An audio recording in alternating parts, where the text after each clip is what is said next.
आज मैं आपके साथ बाबा श्री चानू जी की एक छोटी सी जीवन काल की कहानी शेयर करूंगा, जिसमें उन्होंने कैसे अपने महलों का सुख त्याग दिया था और वे वनवास काटने के लिए जंगलों में भटक रहे थे और कैसे वह डांगड़ा में पहुंचे थे और उन्होंने कैसे डांगड़ा में पहुंचकर समाधि ली थी। इस कहानी के जरिए मैं आपको बताऊंगा। कहानी की शुरुआत होती है द्वापर युग से, जिसमें राजा का नाम कैलाश था और उनकी पत्नी का नाम रानी था, जिसमें उनको कभी भी संतान की प्राप्ति नहीं होती थी। तो किसी ब्राह्मण ने उनको सलाह दी कि आप भगवान शिव की कठोर तपस्या करो, जिससे आपको पुत्र की प्राप्ति जरूर होगी। उस ब्राह्मण के कहने पर माता रानी ने भगवान शिव की कठोर तपस्या की। उनकी तपस्या से प्रसन्न होकर भगवान शिव ने उनको पुत्र प्राप्ति का वरदान दिया। भगवान शिव से वरदान लेने के बाद माता रानी को 4 पुत्रों की प्राप्ति हुई, जिनके नाम कान्हो, भानु, सदुर और चानो थे। बाबा श्री चानू जी बचपन से ही बहुत बुद्धिमान और शक्तिशाली थे। उनमें 100 हाथियों की ताकत थी। एक बार बाबा श्री चानू जी की माता रानी बीमार पड़ गई और उनके लिए महल में एक यज्ञ रखा गया। तो ब्राह्मण ने उनको केले लाने के लिए कहा। जैसे ही वो बाहर गए तो वे केले के पेड़ को जड़ से ही उखाड़ कर महल में लेके आ गए।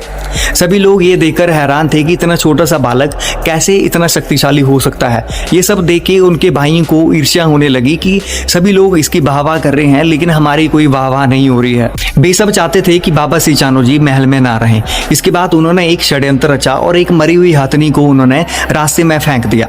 इसके बाद उन्होंने बाबा श्री चानू जी से कहा कि चलो आज शिकार करने के लिए चलते हैं। जैसे ही वो रास्ते में पहुंचे तो उनके सामने एक मरी हुई हाथनी रखी हुई थी। उस हाथनी को उठाने के लिए कोई भी व्यक्ति आगे नहीं जा रहा था। उनके भाइयों को पता था कि बाबा चानू उस हाथनी को जरूर उठाएगा। जैसे ही उन्होंने उस हाथनी की पूंछ को पकड़कर उसको पाताल लोक में फेंक दिया। बाबा श्री चानू ने जैसे ही उस हाथनी को पाताल लोक में फेंक दिया तो उनके भाई ने उनके ऊपर एलिगेशन लगा दिया कि तू अब महल में नहीं रह सकता है और तू एक नीची जाति में जुड़ गया है, तो तुझे अब महल छोड़ना पड़ेगा। महलों का सुख त्यागने के बाद बाबा श्री चानू जी जंगलों में दर बदर भटक रहे थे। उनके माथे के ऊपर एक तेज था। तो मैं बाबा श्री चानू जी की मुलाकात एक लड़की से हुई जिसका नाम था लानो, जो आगे चलकर बाबा श्री चानू जी की पत्नी बनी। बाबा श्री चानू जी अखाड़ा लड़ते थे, जिस भी अखाड़े में जाते थे उनकी विजय पक्की होती थी।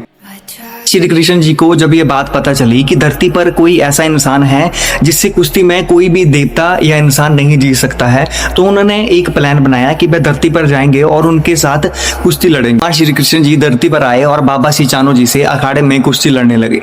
1 दिन बीत गया, 2 दिन बीत गए, 3 दिन बीत गए। कुश्ती लड़ते हुए उनको ऐसे ही 7 दिन बीत गए, लेकिन बाबा श्री चानू जी भगवान श्री कृष्ण जी से नहीं हार रहे थे। भगवान श्री कृष्ण जी चिंता में पड़ गए कि अगर वह बाबा श्री चानू जी को इस कुश्ती में नहीं हरा सके तो उनका अपमान हो जाएगा। श्री कृष्ण जी ने एक सुंदर आकर्षक रूप बनाया और वह बाबा श्री चानू जी की पत्नी माता लूना जी के पास पहुंच गए। श्री कृष्ण जी ने माता लूना जी के आगे एक प्रस्ताव रखा कि अगर वह उनको अपने पति का भेद बता देती है तो वह उनके साथ शादी कर लेंगे। कृष्ण जी के शादी के प्रस्ताव के बाद माता लूना जी के मन में एक लालच आ गया कि इतना सुंदर व्यक्ति मुझे शादी के लिए प्रपोज कर रहा है। मैं लालच में आकर बाबा श्री चानू जी का पूरा राज भगवान श्री कृष्ण जी के सामने रख दिया।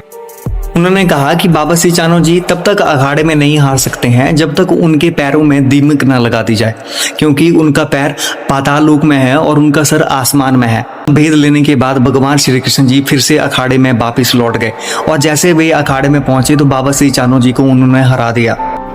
कृष्ण जी से हारने के बाद बाबा श्री चानू जी हैरान थे कि वह अखाड़े में किसी व्यक्ति से कैसे हार सकते हैं, और उनको ये भी पता था कि उनका भेद सिर्फ उनकी पत्नी जानती है और कोई भी व्यक्ति उनका भेद नहीं जानता है।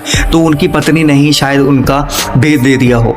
लानो जी को हराने के बाद भगवान श्री कृष्ण जी माता लानो जी के पास पहुंचे और जैसे ही माता लानो जी ने उनको शादी के लिए बोला कि आपने मेरे साथ वादा किया था कि अगर आप उनको हरा देते हो तो आप मेरे साथ शादी करोगे, लेकिन भगवान श्री कृष्ण जी ने उनको बोल दिया कि तू अपने पति की नहीं हुई तो मेरी क्या होगी। के बाद बाबा श्री चानू जी माता लानो जी के पास पहुंचे और उनकी आंखों में देखकर ही बाबा श्री चानू जी को पता लग गया कि उनकी पत्नी ने ही उनका भेद दिया था। इसके बाद उन्होंने गुस्से में आकर उनको बाबा श्री चानू जी ने माता लानो को एक श्राप दिया कि तू जन्मों जन्मों तक मक्खी के रूप में पैदा होगी और तू अपने हाथों को मलती रहेगी। बाद माता लानो जी ने मक्खी का रूप ले लिया और बाबा श्री चानू जी डांगड़ा नाम के स्थान पर तपस्या करने के लिए चले गए।